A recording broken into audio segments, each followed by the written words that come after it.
ಕನ್ನಡ ನಾಡಿನ ಜನಪ್ರತಿನಿಧಿಗಳಿಗೆ ಸಿಕ್ತು ಬಂಪರ್ ಧಾರ್ಮಿಕ ಕೊಡುಗೆ. ತಿರುಪತಿ ತಿಮ್ಮಪ್ಪನ ಸನ್ನಿಧಿಯಲ್ಲಿ ಕರ್ನಾಟಕದ ಪವರ್ ಪ್ರದರ್ಶನ.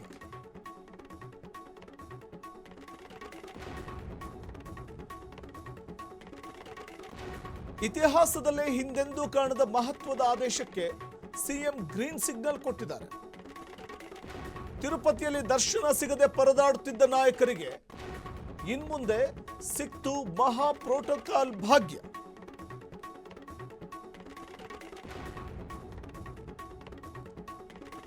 ತಿರುಪತಿ ತಿಮ್ಮಪ್ಪನ ಮೊದಲ ಆರತಿಯಲ್ಲಿ ಪಾಲ್ಗೊಳ್ಳುವ ಅವಕಾಶ ಇನ್ಮುಂದೆ ರಾಜ್ಯದ ಸಚಿವರು, ಶಾಸಕರು, ಸಂಸದರು ಹಾಗೂ ಹಿರಿಯ ಅಧಿಕಾರಿಗಳು ಮತ್ತು ನ್ಯಾಯಾಧೀಶರಿಗೂ ಸಿಗುತ್ತೆ. ಇದುವರೆಗೆ ಕೇವಲ ಸಿಎಂಗಳಿಗಷ್ಟೇ ಇದ್ದಂತಹ ಈ ಸೌಲಭ್ಯ. ಸಿಎಂ ಇಲ್ದಾಗ ವಿಶೇಷ ಅಧಿಕಾರ ಮಾತ್ರ ಸ್ವೀಕರಿಸ್ತಾ ಇದ್ದುದು. ಶೀಘ್ರದಲ್ಲೇ ರಾಜ್ಯ ಸರ್ಕಾರದಿಂದ ಹೊರಬೀಳಲಿದೆ ಹೊಸ ಪ್ರೋಟೋಕಾಲ್ ಆದೇಶ. ಕನ್ನಡ ನಾಡಿನ ಜನಪ್ರತಿನಿಧಿಗಳಿಗೆ ಸಿಕ್ತು ಬಂಪರ್ ಧಾರ್ಮಿಕ ಕೊಡುಗೆ. ತಿರುಪತಿ ತಿಮ್ಮಪ್ಪನ ಸನ್ನಿಧಾನದಲ್ಲಿ ಕರ್ನಾಟಕದ ಮಂತ್ರಿಗಳಾದವರು, ಶಾಸಕರಾದವರು ನೇರವಾಗಿ ಹೋಗಿ ದರ್ಶನವನ್ನು ಮಾಡಬಹುದು. ಮೊದಲ ಆರತಿ ಪೂಜೆಯಲ್ಲಿ ಪಾಲ್ಗೊಳ್ಳಬಹುದು. ಸಿಎಂ ಡಿಕೆ ಶಿವಕುಮಾರ್ ಅವಧಿಯ ಅತಿದೊಡ್ಡ ಐತಿಹಾಸಿಕ ಘೋಷಣೆ ಇದು.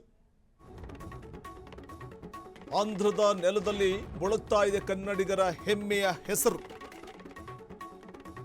ಕೋಟಿ ಭಕ್ತರ ಸನ್ನಿಧಿಯಲ್ಲಿ ಕನ್ನಡಿಗರಿಗೆ ಪರಮೋಚ್ಚ ಗೌರವ. ಇಡೀ ವಿಶ್ವವೇ ಬೆರಗಾಗುವ ಧಾರ್ಮಿಕ ಸತ್ಯ ಈಗ ಬಹಿರಂಗವಾಗ್ತಾ ಇದೆ. ತಿರುಪತಿ ತಿಮ್ಮಪ್ಪನ ದೇವಸ್ಥಾನದಲ್ಲಿದೆ ಕನ್ನಡಿಗರ ಭಕ್ತಿಯ ಸಾಮ್ರಾಜ್ಯ. ತಿರುಪತಿ ತಿಮ್ಮಪ್ಪನ ಮೊದಲ ಆರತಿ ಕರ್ನಾಟಕಕ್ಕೆ ಸೀಮಿತ.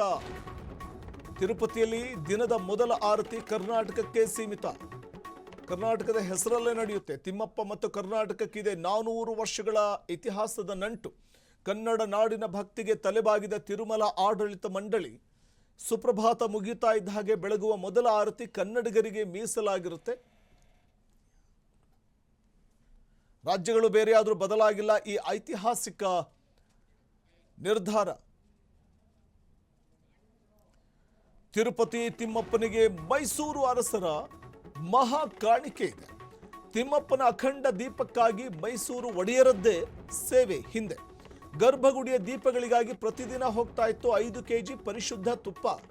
ವಿಜಯನಗರದ ಶ್ರೀಕೃಷ್ಣ ದೇವರಾಯರ ಕಾಲದಲ್ಲೇ ಶುರುವಾಗಿತ್ತು ಈ ಪರಂಪರೆ. ಮೈಸೂರು ಅರಸರು ಪಾಲನೆ ಮಾಡ್ತಾ ಇದ್ರು ಈ ಪರಂಪರೆಯನ್ನ, ಈ ಕೈಂಕರ್ಯವನ್ನು ಮುಂದುವರಿಸಿಕೊಂಡು ಬರ್ತಾ ಇದ್ರು. ಈ ಹಿಂದೆ ಕೇವಲ ಮುಖ್ಯಮಂತ್ರಿಗಳಿಗಷ್ಟೇ ಇತ್ತು ಈ ವಿಶೇಷ ಪ್ರೋಟೋಕಾಲ್. ಇನ್ಮುಂದೆ ಶಾಸಕರು, ಸಚಿವರಿಗೂ ಸಿಗಲಿದೆ ಮೊದಲ ಆರತಿಯ ಭಾಗ್ಯ. ತಿರುಮಲದಲ್ಲಿ ಇತಿಹಾಸ ಸೃಷ್ಟಿಸಲು ಮುಂದಾದ ಸಿಎಂ ಡಿಕೆ ಶಿವಕುಮಾರ್. ಕರ್ನಾಟಕದ ಹೆಸರಲ್ಲಿ ತಿರುಪತಿಯಲ್ಲಿ ಪ್ರತಿದಿನ ಸಲ್ಲಿಸಲಾಗುವ ಮೊದಲ ಆರತಿಯಲ್ಲಿ ಪಾಲ್ಗೊಳ್ಳುವ ಅವಕಾಶ ಇನ್ಮುಂದೆ ರಾಜ್ಯದ ಸಚಿವರು, ಶಾಸಕರು, ಸಂಸದರು, ಹಿರಿಯ ಅಧಿಕಾರಿಗಳು ಮತ್ತು ನ್ಯಾಯಾಧೀಶರಿಗೂ ಸಿಗುತ್ತೆ. ಈ ಹಿಂದೆ ಕೇವಲ ಕರ್ನಾಟಕದ ಮುಖ್ಯಮಂತ್ರಿಗಳಿಗೆ ಮಾತ್ರ ದೇವಸ್ಥಾನದ ಒಳಭಾಗದವರೆಗೆ ತೆರಳಿ ಈ ಪೂಜೆಯಲ್ಲಿ ಭಾಗವಹಿಸುವ ಹಕ್ಕಿತ್ತು. ಸಿಎಂ ಇಲ್ಲದ ಸಮಯದಲ್ಲಿ ರಾಜ್ಯದ ಪರವಾಗಿ ನೇಮಕಗೊಂಡ ವಿಶೇಷ ಅಧಿಕಾರಿಗಳು ಮಾತ್ರ ಈ ಆರತಿಯನ್ನು ಸ್ವೀಕಾರ ಮಾಡ್ತಿದ್ರು.